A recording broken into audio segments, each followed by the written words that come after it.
بسم اللہ الرحمن الرحیم۔ اب محترم احبہ غور کیجئے، سوال یہ پیدا ہوتا ہے کہ محبت کے دعویدار تو سارے ہیں، ہر شخص کہتا ہے مجھے حضور سے پیار ہے، مجھے حضور سے محبت ہے،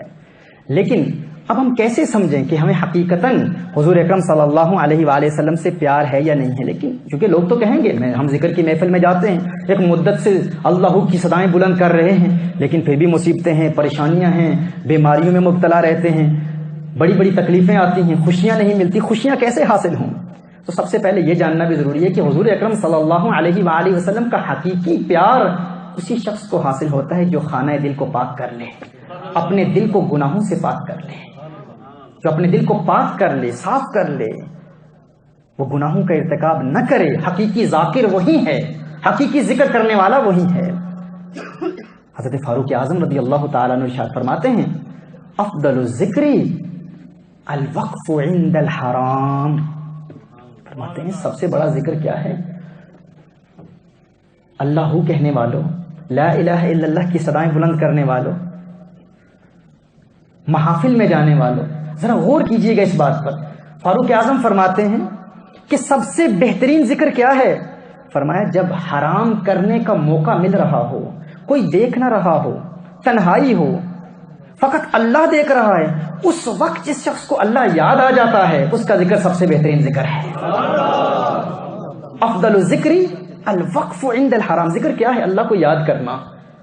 جب انسان کے دل میں گناہ کی تمنائیں مچل رہی ہیں، خواہشات پیدا ہو رہی ہیں، گناہ کا موقع بھی ہے، کوئی دیکھنے والا دیکھ ہی نہیں رہا، فقط اللہ دیکھ رہا ہے، فقط وہ جانتا ہے یا اس کا رب جانتا ہے، جسے اس وقت اللہ یاد آ گیا اور اللہ کی یاد کی وجہ سے اس نے گناہ نہیں کیا، رک گیا، فرمایا یہ سب سے بہترین ذکر ہے۔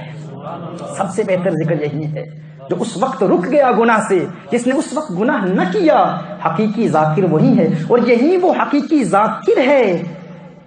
جب وہ ذکر اللہ کی محفل میں جاتا ہے، جب وہ لا الہ الا اللہ کے ترانے الاپتا ہے، پھر اس کے دل پر جو سکینہ نازل ہوتا ہے، خدا کی قسم انسانی زبان کو یارہ نہیں رہتا کہ اس کی حسین کیفیات کو لفظوں کے جامے پہنائے، بیان ہی نہیں کر سکتا۔ یہ تو مجھ بے بساط کے بس کا روگ ہی نہیں ہے کہ میں بیان کروں، یہ انسانی زبان کا کام ہی نہیں ہے، یہ تو دل کی کیفیات ہیں، وہ وجدانی کیفیات، وہ سکون جب انسان گناہ سے رکتا ہے، اور گناہ سے رکنے والا جب ذکر کی محفل میں جاتا ہے پھر وہ کبھی پریشانیوں کا رونا نہیں روتا، اور جو لذت اللہ نے رکھی ہے، جو سکون اللہ نے رکھا ہے، جو کیف و مستی اللہ نے رکھی ہے، جو اطمینان قلب اللہ نے اس گناہ سے رکنے کی کیفیت میں رکھا ہے، انسان اس کو بیان ہی نہیں کر سکتا۔ ترک لذت بھی نہیں، لذت سے کم کچھ مزہ اس کا بھی دیکھا چاہیے۔ ترک لذت ایک ہے نا، نفس کی خواہش، نفس میں خواہش پیدا ہوتی ہے، انسان چاہتا ہے گناہ کرے، لیکن چونکہ ہم نے ساری زندگی گناہ کرنے کی لذت چکھی ہے، گناہ سے رکنے کی لذت اور اس کا ذائقہ ہم نے آج دن تک محسوس ہی نہیں کیا۔ زندگی کے 40 50 60 سال بیت جاتے ہیں، ہم برباد کر دیتے ہیں، پھر بھی آنکھیں چاہ رہی ہیں کوئی حسین چہرہ نظر آ جائے، پھر بھی زبان چاہتی ہے جھوٹ بولوں، پھر بھی انسان چاہتا ہے کہ گناہ کروں۔ جس طرح بچہ ہوتا ہے نا، بچے کو آپ کہیں، شیخ سعدی فرماتے ہیں 40 سال عمر عزیزت گزشت، مزاجے تو از حال طفلی نگشت۔ فرماتے ہیں 40 سال تیرے بیت گئے زندگی کے، ہے نفس تو نے 40 سال برباد کر دیے، تو بوڑھا ہو گیا ہے، لیکن ابھی بھی تیرا بچپنا نہیں گیا، ابھی بھی تیرا بچپن، ابھی بھی تو بچہ ہے۔ جس طرح ایک بچے کو نئی چیز جو بھی نظر آتی ہے نا تو بچہ دیکھنا چاہتا ہے، ہر نئی چیز کی طرف آگے ہاتھ بڑھاتا ہے، اس کو پکڑنے کی کوشش کرتا ہے، اس کو حاصل کرنے کی کوشش کرتا ہے۔ شیخ سعدی فرماتے ہیں تیرے 40 سال گزر گئے ہیں نفس، ہر دنیا کی لذیذ چیز سے تو نے استفادہ کیا، ظاہری طور پر تو نے اس سے محظوظ ہونے کی کوشش کی، لیکن اب بھی تیری تمنائیں ختم نہیں ہوتی۔ جس طرح ایک چھوٹا بچہ ہر نئی چیز کو حاصل کرنے کی کوشش کرتا ہے، اسی طرح تو بھی گلیوں بازاروں میں جب بھی کوئی نئی حسین صورت دیکھتا ہے، نئی حسین شکل دیکھتا ہے تو اس کو حاصل کرنے کی کوشش کرتا ہے۔ 40 سال عمر عزیزت گزشت، مزاجے تو از حال طفلی نگشت۔ اندر کی خواہشات مر چکی ہیں، شہوت مر چکی ہے، بڑھاپا آ گیا ہے، لیکن پھر بھی آنکھیں چاہتی ہیں کہ دنیا کا حسن دیکھتی رہیں۔ یعنی ایک تو وہ نوجوان ہے نا جو اپنے آپ پر قابو پانے کی کوشش کرتا ہے، اگر شہوت کا غلبہ ہے اور قابو نہیں پاتا تو اس پر گناہ ہے، اسے آخرت میں مواخذہ ہوگا، آخرت میں گرفت ہوگی، باز پرس ہوگی، عذاب ہوگا۔ لیکن وہ شخص جو بڑھاپے میں پہنچ چکا ہے، لیکن اب بھی دیکھنا نہیں چھوڑتا،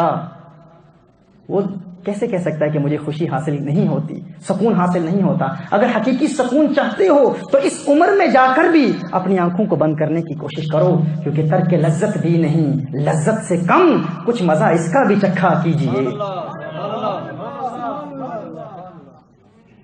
اگر لذت ترک لذت بدانی، دیگر لذت نفس لذت نہ کھانی۔ اگر انسان ترک لذت، نفس کی لذت کو ترک کر دے اور پھر جو لذت اسے حاصل ہوتی ہے، نفس کی لذت کو ترک کر دے، نفس جو چاہتا ہے، نفس کے اندر جو خواہش پیدا ہوتی ہے، اگر اس کی تکمیل نہ کرے، کہا پھر جو لذت اسے ملتی ہے وہ ایسی لذت ہے، ایسا سکون ہے، ایسی کیفیت ہے کہ پھر وہ نفس کی لذت کو لذت ہی نہیں سمجھتا۔ نظارے کی ہوس ہے تو آنکھوں کو بند کر، نظارے کی ہوس ہے تو آنکھوں کو بند کر، ہے دیکھنا یہی کہ نہ دیکھا کرے کوئی،